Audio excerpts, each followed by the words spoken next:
ঢাকা শহরের যেই আপনার বাজেট শহরেজ এবং ইত্যাদির জন্য প্রচুর বরাদ্দ দেওয়া হয়, কিন্তু কাজ হয় না এবং কাজটা হয় এলোমেলো, দুর্নীতি হয় এবং বিভিন্ন ডিপার্টমেন্টের মধ্যে কোনো রকম আপনার সামঞ্জস্য এবং রিকনসিলিয়েশন নাই।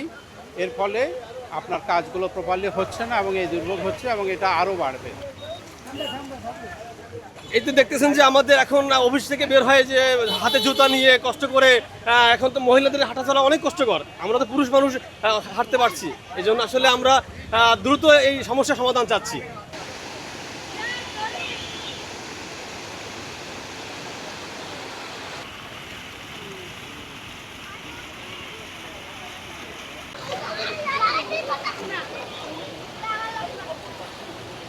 এখন আমরা চাচ্ছি যত দূরত্ব আমরা রাস্তা ঠিক করে দেন, আমরা তো চলাফেরা অনেক কষ্ট হয়ে যাবো।